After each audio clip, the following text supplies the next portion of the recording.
pinasunog ang mga ebidensya.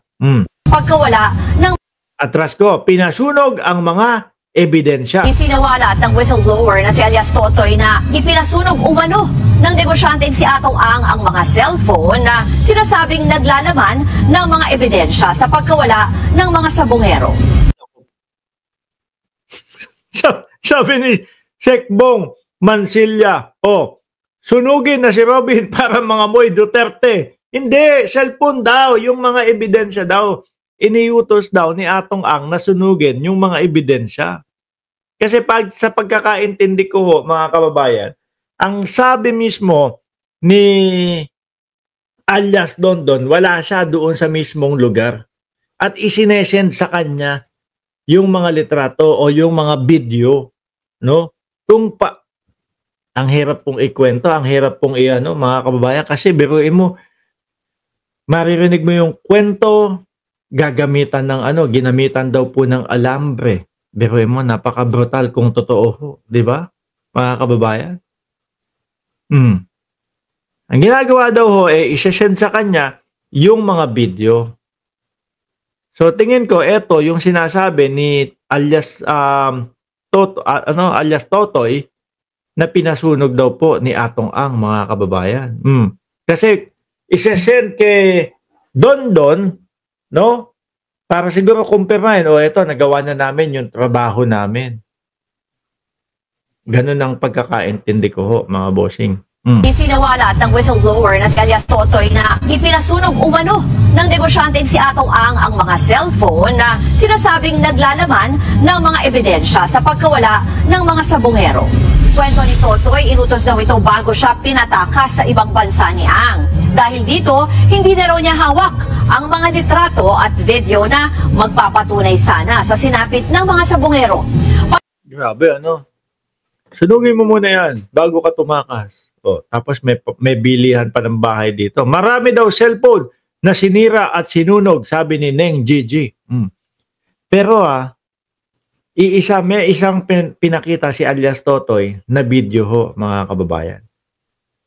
Isang video na yun nga, yung nakatakip ng blue mask, no? Face mask, blue at itim na face mask, no? At ito po, inalam nila doon sa kaanak kung ito nga ba yung kaanak nila.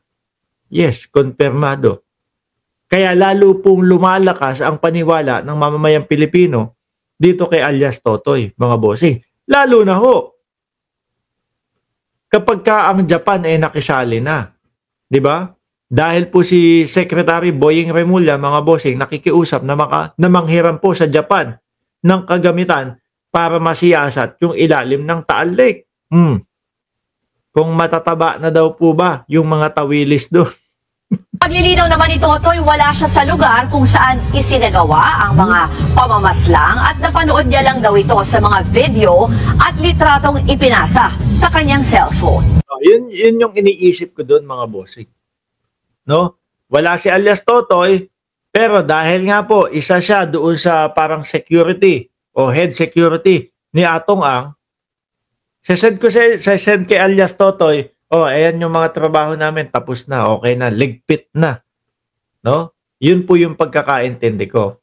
So, yung pinagsesendan po nung mga video, ang sinasabi, di umano, pinasunog daw po ni Atong Ang para wala nang maipakitang mga ebidensya.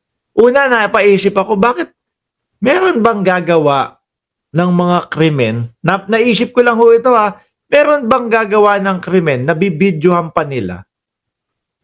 No?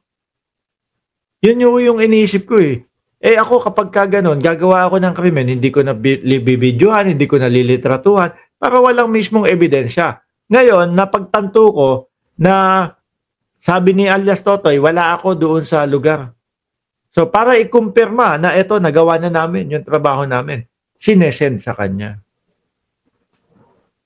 Diba? Sinesend sa kanya. Na ang sinasabi niya naman po, pinasunog ni Atong Ang. Sabi ni R.R. Wok, grabe no, kung totoo yan. Yung trabaho namin natapos na. Tao ang totoo, correct ho, mga kababayan. Pero ulitin ko, hindi tayo pwede maghusga Ano po? hindi tayo pwedeng maniwala basta-basta. So talagang gigitna muna tayo dito. Sabi ni Buggy Arellano, Mark, para fair at patas sa magkabilang panig, ilabas ang kanilang pinanghahawakang patunay sapagkat hindi nagsisinungaling ang ebidensya. Correct ko yan. Tsaka tingin ko, mga boss chief amo, sir, saka tayo pagsabi na, eto, totoo yung sinasabi ni Totoy. Totoo yung sinasabi ni Atong kapag nagkaroon na ng talagang investigation, mga question and answer na yan, mga yan. Ano po? Sa ngayon, kwento nila, no? Sagot ni Atong kwento ni alias Totoy, hanggang doon lang tayo muna. Mahirap maniwala agad-agad. Baka mamaya may biglang twist sa dulo. Di ba? Kailangan hanggat hindi pa kumpleto, wala pa tayong mga masyadong mga nalalaman, nandyan lang tayo. Makinig sa kanilang mga kwento, tsaka natin i-analyze lahat. So, nakapusas yan. Tapos tinatalian ng tie-wire sa leeg. Yung killing musically, dahan-dahan ginagarote nila hanggang sa lumabas yung dila at saka nakakahihi na yung tao. Grabe, ano? Sabi ni Gracious Grace, yung extortion nila, Atong ebidensya nila, word of mouth lang, isa din yun. No? Kung may maipapakita silang mga record na patunay na nangungulit itong si alias Totoy ng pera. Sabi pa nila, mga bossing, binigyan namin 12 million nung tumakbo ng pagka-mayor, yang si alias Totoy. Nakapatay na. Kumpleto ako niyan dahil pinaforward yan doon sa cellphone ko. Ngayon, saan police yan na pinapakitaan ako ng video na kung paano nila kinatay ang mga yan, kaya doon ako nagka-idea kung paano. Parang mas masahol pa ho ito doon sa mga yung mga napapanood nating mga nasa Middle East, yung kapag yung mga ginagarote, no, binibidyo pa ho nila. Gigilit. Ayoko na ituloy, mga bossing. Pasintabi po doon sa mga kumakain diyan sa inyong bahay. Eto, mga bossing, yung kay Gretchen Barreto naman po. Sinabi ni alias Totoy na si Gretchen Barreto ay sumasang-ayon doon sa gusto ni Atong Ang.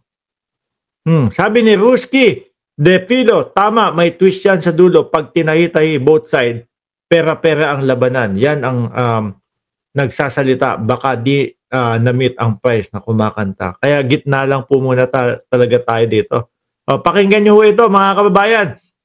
Dagdag ni alias Totoy, si Gretchen Barreto daw po ay sumasang-ayon. Biruin mo, nakita nyo, nakapantulog na butas.